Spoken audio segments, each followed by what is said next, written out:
Today's episode is brought to you by Media for All, which was set up to help encourage more Black, Asian, and other ethnic talent into media, and to provide a support and mentoring network to ensure talent flourishes in the media industry that we all love. If you're looking for a mentor or would like to mentor young ethnic talent, check them out at mediaforall.org.uk, and it is all 100% free.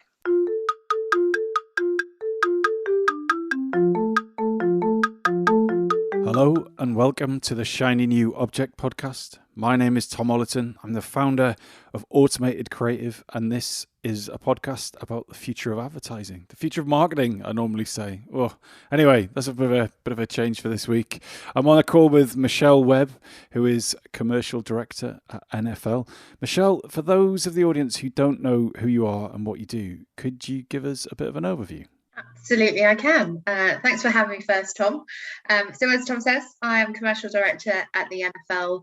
I am based in the London office, and my responsibilities entail generating revenue through new brand partnerships and managing our current partners and delivering their rights so that they continue their partnership with us and we deliver on their objectives. And what did you do before NFL?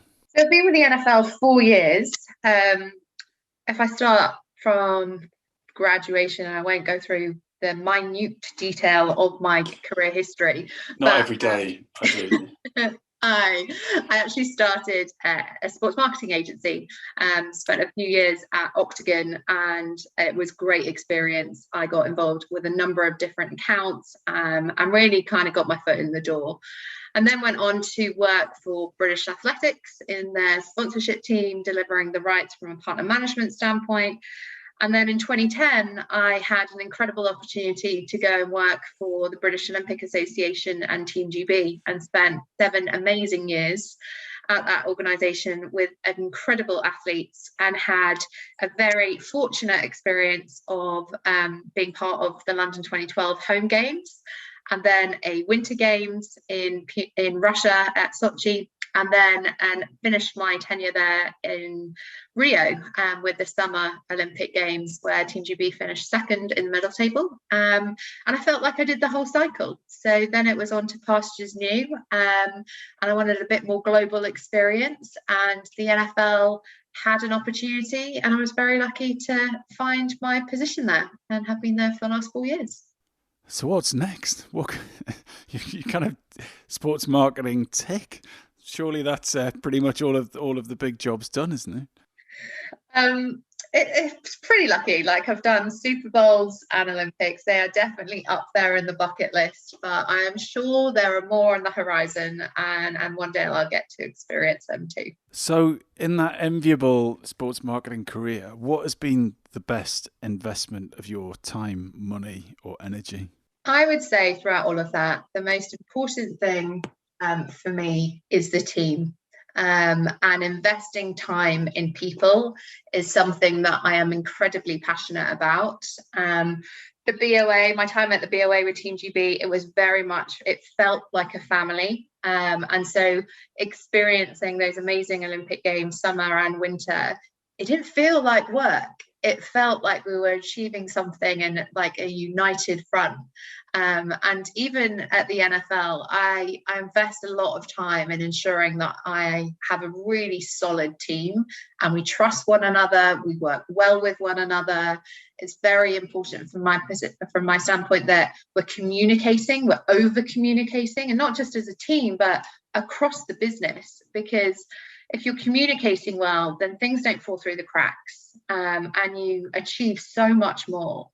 And so I think spending time investing in people, in their development, and caring about what they want to achieve and finding a path to help them get there is definitely a key focus of mine. And I often think that if you surround yourself with good people, with talented people, then it will pay off for you as well. It makes your job easier as well.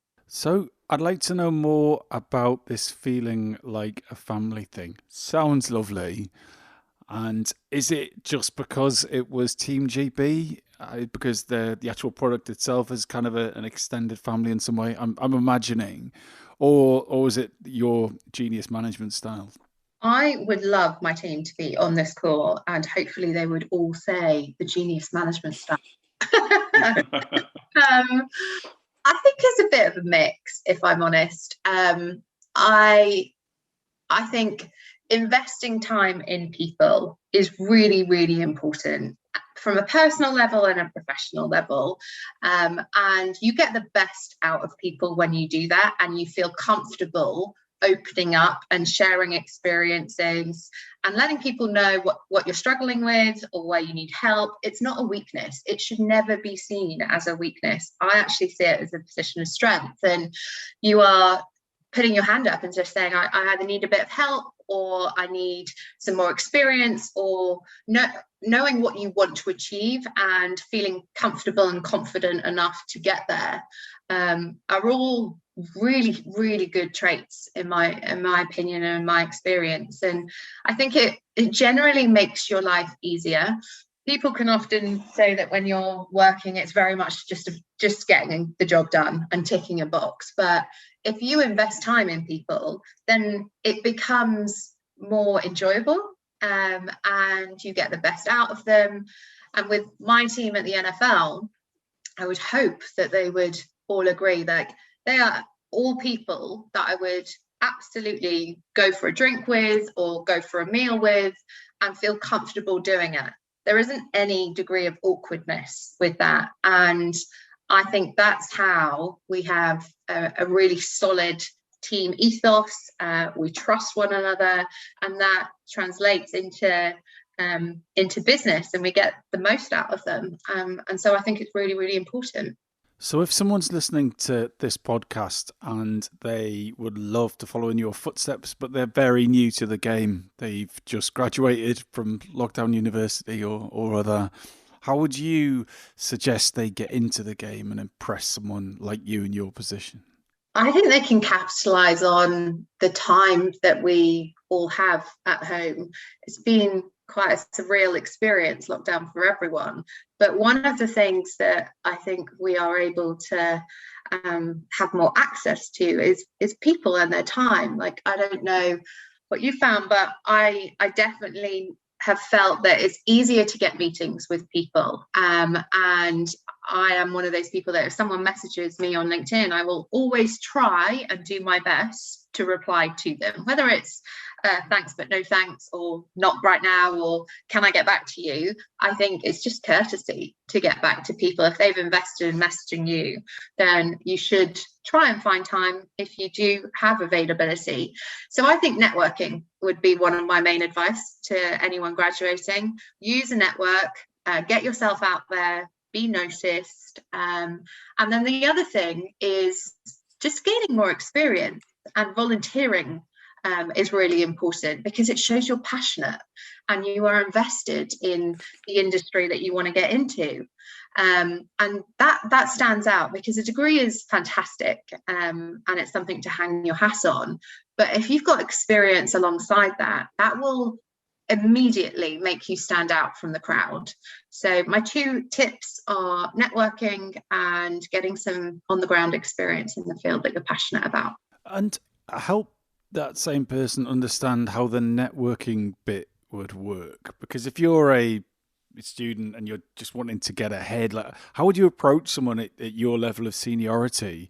And it's lovely that you try and write back. I think that's pretty rare, even though a lot of people on this podcast say they do. I'm not convinced, but anyway, how can someone attract your attention to help them further their career?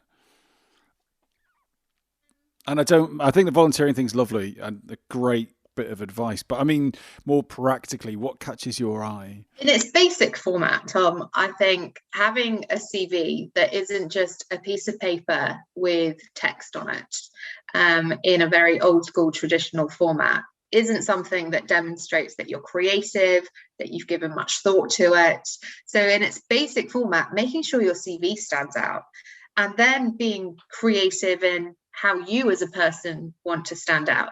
Is a CV the best thing? could you do a video and make it more personal? Maybe that's something that we will shift to now that we've got used to being on video and spending all our time during lockdown on video meetings. So I think just being a little bit more innovative in your approach rather than just relying on a CV and a cover letter. That is a fantastic bit of advice. So what other tips do you have? And by tips, I mean marketing tips. What is that bit of advice or golden nugget of intelligence that you heard early in your career or recently that you live by and share often? So I'll probably sound like a broken record if my team ever listen to this, but I'm going to share a little story with you, so bear with me. When I first started at the NFL, I was part of like a wrap-up review meeting with one of our partners.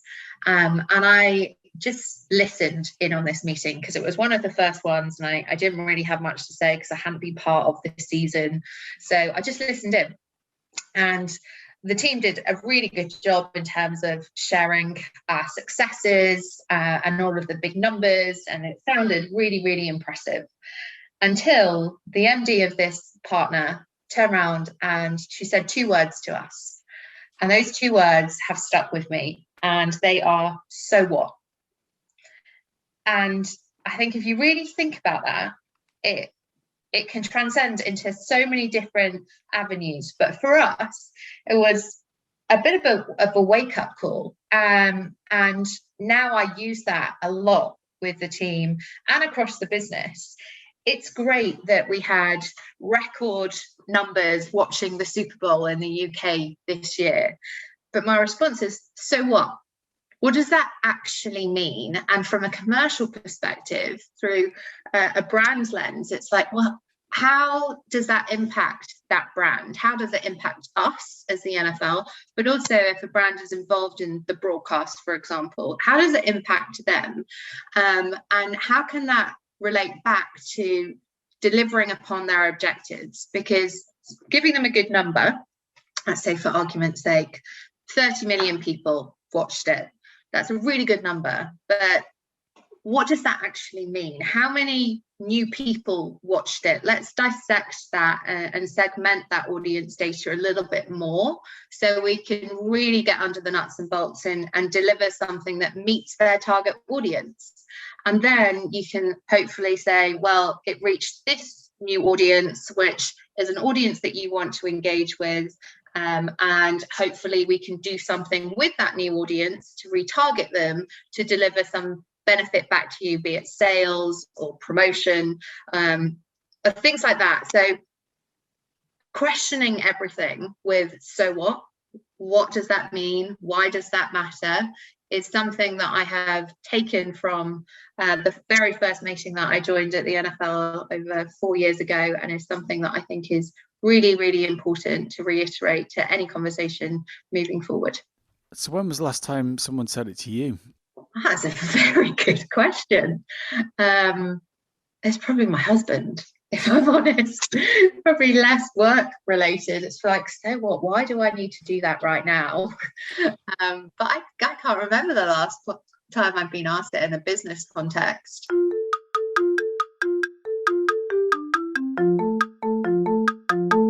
This episode of the Shiny New Object podcast is brought to you in partnership with MadFest. Whether it's live in London or streamed online to the global marketing community, you can always expect a distinctive and daring blend of fast-paced content, startup innovation pitches, and unconventional entertainment from MadFest events. You'll find me causing trouble on stage, recording live versions of this podcast, and sharing a beer with the nicest and most influential people in marketing. Check it out at www.madfestlondon.com.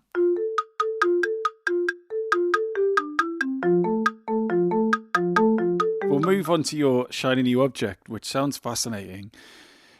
And that is showing vulnerability as a brand and as a person. So self-evident, I think, in its title, but can you tell us why you chose that as your shiny new thing? I can. I think it is something that we have all kind of experienced or witnessed more frequently during this global pandemic, and it's not a sign of weakness. So I think it's really, really important to show vulnerability and then look at how you analyze that and evaluate things and respond to it. So from a business brand positioning, I think you need to look at it from showing vulnerability with your employees. So if you have an employee that is struggling through lockdown, and I'm sure many people have, how do you as a business, how do you respond to that employee? And I think we should all kind of wrap our arms around it and try and get the most out of that person by being empathetic and supportive, and listening is really, really key. And we've seen, I'm sure you've seen as well, and as many of your listeners, but we've seen a lot of people over the last 12 months put on their LinkedIn, open to work. And I've never seen that before this global pandemic started. And that in itself is showing vulnerability and putting your hand up and saying, I'm looking for work. I'm looking for some help. I'm looking for some advice. And it's something that I think we should all encourage to try and get behind and resolve. And then if I look at it from an NFL standpoint with fans, if we had to make an early decision to not play games last year.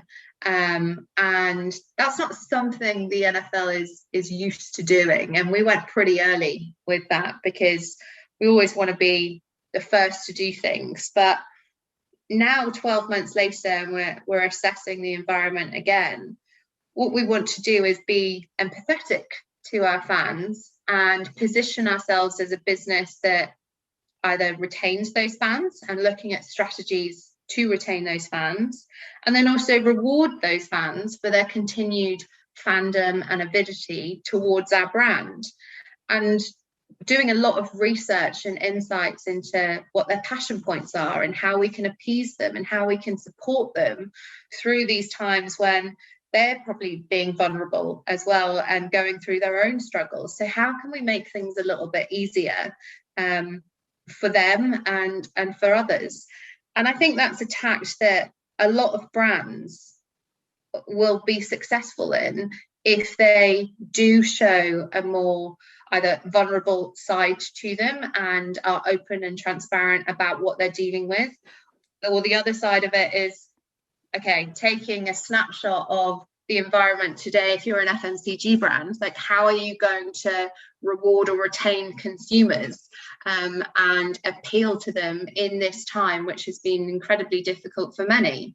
And so I think you have to change some of your marketing strategies based on that climate. And the one that I focused on is that vulnerability, and showing vulnerability isn't a bad thing, because if you get it right, if you respond well, then you will come out being stronger and hopefully more beneficial as a business. And what's the wrong way to do it as a brand? In my opinion, it's just being ignorant. If you don't listen, if you don't show any empathy or sympathy to people, to your consumers, and you just crack on with an aggressive tone or an ignorant approach that doesn't really get under the skin of how they're feeling, then I just think you miss the mark completely, and that will get noticed by people. And so I think that is something that you really need to focus on and acknowledge. And that's the first step. If you acknowledge what's going on in your surroundings and environment, and then put in a robust marketing strategy to combat that, then the sky's hopefully the limit, because it will show that you're being vulnerable and you're listening to people. So that makes a lot of sense, but my mind casts back to the couple of months into lockdown, and there was that brilliant pastiche of, well, not even a pastiche, I think sort of cutting together of all of those ads that all of those brands had made that were all the same, like, we hear you, we feel you, it's difficult times, and lots of pictures of empty airports and shopping centres and stuff. And all brands were, I think, not all of the brands, but all the brands certainly in those examples were trying to say, we understand what's happening to you. And the big criticism was that everyone was just saying the same thing, and the brand, the logos were just basically interchangeable. So how would you do that, but carry on marketing and carry on living your point of difference? By taking action. I think what you've described is a bit of a badging exercise and people just jumping on that bandwagon. And the fact that you could strip out a brand logo and replace it means that you haven't actually stood for anything. And so I think what you've described is probably the first phase, but the most successful brand will be someone that follows up with action. And that can be by rewarding consumers. It can be as simple as providing discounts, letting them know it's been really, really hard and we're here for you. And by doing that, we are giving you, 30% off this product until things come to fruition. And I think what the brand that has done something right is around the NHS. And those brands that have recognised the NHS frontline workers that have gone above and beyond during this pandemic and have continued to reward them for their hard work and offer discounts and loyalty is someone that I'm sure those frontline workers will continue to remember and probably have greater brand affinity towards. But that's not a brand being vulnerable themselves, of course. That is supporting vulnerable people or people who are having a hard time. Do you think there's a role for brands to be vulnerable themselves? Yeah, I do. I don't think we will see it as often as I would like, because there are probably many red layers of tape that you need to go through to even put yourself out there. And it obviously depends on what level of brand you are. I think if you're more of a challenger brand, then you could show a great deal more of vulnerability because you need to differentiate yourself from others and stand out from the crowd. And I'm trying to think of some examples, and it's not coming to my head as quickly as I would like, but I do think there is a role to play for brands just being a bit more transparent and sharing the challenges that they're facing and how we can all get behind them to support them as well. And so I'm interested to hear more about the bit you mentioned about like the open to work badge as being a very vulnerable statement, or depending how you look at it. But I think your point is that was unusual. That probably wouldn't have happened before. You know, when someone gets fired, they tend to keep their own job title for as long as they possibly can. So what is the wrong way to do it as a person? So obviously sticking an open to work badge is like I think that's commonly accepted as kind of cool and okay, but how can it be taken too far? Is there a case that you could overshare, be over vulnerable? Like, what's the sensible thing to do? Look, every person is unique, and everyone will approach it differently, and that will be based on what they're comfortable in sharing. I think the lesson that we've all learned this year is that I don't really think that you can overshare, and there is something that's too much, because that can like be towards like a cry of help, and that in itself is something that we should all be mindful of and support and acknowledge. And so I think your first point is, yes, you're open to work, but I read on LinkedIn there was someone who it was a middle-aged guy, and he would never ever have put all of the detail and description about how he's been feeling over the last 6 months in a LinkedIn post. And he wrote about 4 paragraphs, and he was a guy from a brand that had really struggled with working from home and dealing with multiple Zoom meetings and not having that face-to-face and missing out on all of the travel that he was used to doing. And it had a real impact on him and his well-being. And I think all of that is acceptable to acknowledge and post, because there are probably thousands of us who have all felt like that, but we haven't felt comfortable to put it out there. And we should, because there are people that are struggling and people that are needing support and help, and it's just acknowledging it. And once you acknowledge it, then you can hopefully address it and move forward. Do you think there will be a situation where being more vulnerable becomes standard, an expectation that our LinkedIn personas or our other business personas or CVs, for example, do talk about some of the struggles? Obviously, some people are more open to that on other channels, be it Facebook or Instagram, for example. But in a professional capacity, do you think it might be weird in the same way that a while ago on LinkedIn, when someone had hundreds of recommendations or good things, you were just like, why has this person only got good things about them said? Do you think there'll be a kind of ability or need for people to show that vulnerability, to say, I struggle with anxiety, depression, or I hate meetings, or I hate travel, or whatever it is? Do you think that there's a realness that will be required from people? I don't know whether it is something that you would put on your CV, but I do think HR teams are probably more aware to ask in the interview process and bring up and question. And it shouldn't be something that someone just shuts down. I think that's the forum where you can share how you've adapted or what your strengths and weaknesses are from a personal standpoint. And businesses, a good business is someone who acknowledges that, supports that, and doesn't suggest that that's right, we don't want to work with that person, they're not getting the job. A good business is someone that has taken all of the learnings from this working from home environment and has been able to input robust strategies to support, acknowledge, and ensure that their employees are healthy, well, and motivated. So I'm going to have to leave it there, unfortunately. But if someone wanted to get in touch with you on LinkedIn, how would you like them to do that? They can just message me. As I said, I will do my best to get in touch. But what kinds of things are you looking for? What would sort of really pop up on your radar at the minute? Well, from a professional business standpoint, if anyone wants to work with the NFL, then I'm more than happy to take a conversation and a call with them. But from a development standpoint, if anyone wants advice, then that's something that I'm more than happy to delve into a little bit more detail on.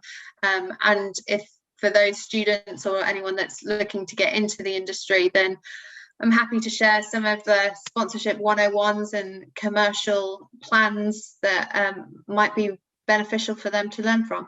Michelle, that's really a very kind offer indeed. Thank you so much. And thanks for being a guest on the podcast. Thanks for having me, Tom.